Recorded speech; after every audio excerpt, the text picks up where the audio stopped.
Hi folks, I'm Andre, and I'm the lead gameplay designer for League of Legends. We've recently just put out our preseason patch for the year, and preseasons and mid-seasons are sort of the times where we can make bigger changes to the game, sort of improve things long term, or address issues that are too disruptive to be dealt with during the year, the removal of Aegis Aura, for example.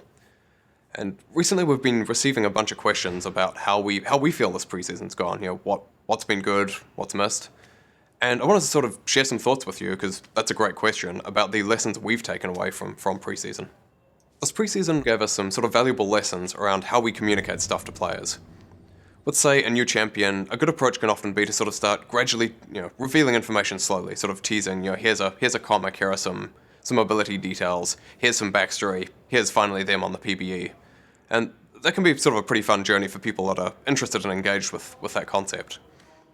By contrast, for say broader gameplay changes, such as plants or masteries or whatever, we think it's much more important in retrospect to sort of give people all the context they need to understand how this thing works, what its impact will be, etc. right up front. And in retrospect with plants, we didn't do a great job of that. Our initial communication was pretty light on the details, talking more about the removal of smite buffs than plants themselves and how they work, what they're meant to do, etc., which left a number of people uncertain or pretty doubtful on them, understandably.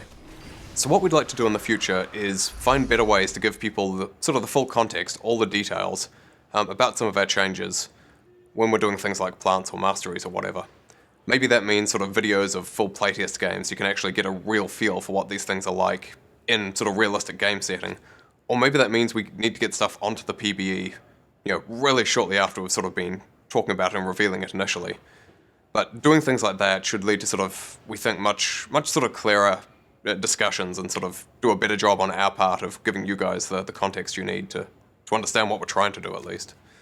Another thing I wanted to talk about was the class updates and what we've learned from those, both in the Assassin update itself and looking back at some of the previous ones.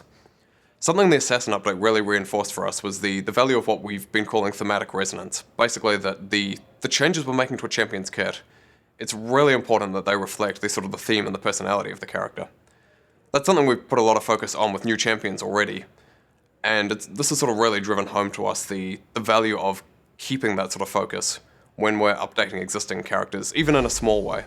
Things like the wall jumping on Talon, or the blade pickups on Katarina is both really well tied in with their theme, their personality, the sort of feel you get off them.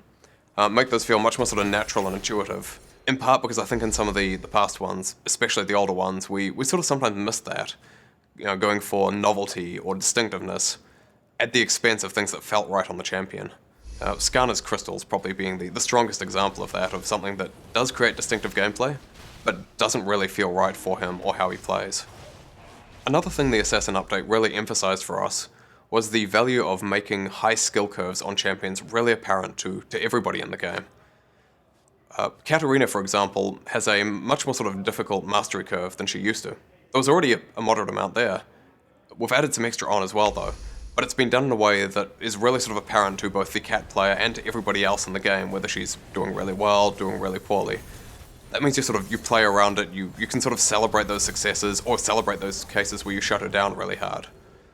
By contrast, in our sort of previous update with the mages, we added some mastery curve to Vladimir, for example, but it's done in a less apparent way. And that can make it somewhat more difficult to sort of make a champion both balanced and sort of appreciable in terms of what they're doing. So going forwards, we're very much going to sort of put a lot of focus on getting those skill curves really visible to other people in game. In terms of the changes to support items, thinking Redemption and Knight's Vow, primarily, there's a couple of things there that are sort of big takeaways for us. The first is the value of support items that have really apparent power.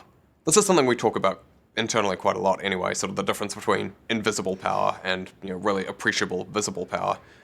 But say Redemption is a great example of how much better something that's really sort of concentrated and well communicated can feel than say an invisible aura that, while it may be as powerful or more powerful, doesn't feel anywhere near as good. The other thing that was reinforced for us was the value of items that are really tailored to what you want to be doing as a champion. Knight's Vow is a good example of that. If you're buying that on somebody like Braum or Alistair, it lets you soak even more damage for your allies, and then lets them sort of help you out at the same time. Similarly, if you're playing Soraka and you want even more healing, Redemption can be a great way to sort of double down on that. Compared to items that are much more just sort of raw stat-based, harder to feel power, but also just sort of equally good on everybody, we sort of feel that much more tailored items give you a much, generally sort of better and more appreciated experience. So preseasons tend to be times when the game's balance gets a little bit out of whack for a while. There's a lot of stuff changing at once. And that was actually a bit harder than normal again this year, since we were introducing a new queue and doing some MMR resetting at the exact same time those gameplay changes were going out. So that meant that for a sort of a couple of week period there, it was a bit harder for us to get a sort of a good read on what was out of line and what we should be changing. Because of that, we're actually going to be doing a balance hotfix a week after patch 624 to try and catch some of those outstanding balance sort of problems. We'd originally planned for 624 to be the final balance patch of the year, but it looks like there's a few things that we should address that we won't have in that patch. Nidalee, for example, is probably underperforming pretty hard in the new jungle, so we want to take the opportunity to sort of patch that sort of stuff up, rather than just leaving it over the entire holiday period. Something else we've also been trying to focus on more this preseason is making systemic changes, to items or masteries, before we change champions. This time this means looking at things like Courage of the Colossus, which has been way too strong, or Fervor of Battle, too weak, Blade of the Ruined King, also too weak, and addressing those in a patch and then looking at individual champions that are also affected by them later. The goal there is to not, overly nerf a champion when the item was actually the problem, or, overbuff or fail to buff a champion enough when we should have been addressing that sort of foundational stuff first. Finally, this preseason has also been a really good reminder to us of the value of getting people from outside of Riot in to playtest our content really regularly and consistently. In particular, sort of the right people who have, deep knowledge of the champions we're reworking, or a good understanding of the game, who can deliver that feedback in really, sort of constructive and useful ways. Skara on Katarina was a really great example of that. He's played a lot of Cat, he understands the game well, guy communicates really well too, and we got him in to play a couple of work-in-progress kits, which was really helpful, both as sort of a gut check on, hey, where are we going, and what sort of impacts do we think this sort of stuff will have. That's something we're going to be looking to do much more consistently next year. It's something we've done intermittently in the past, and I think would benefit an awful lot from sort of really focusing on more in the future.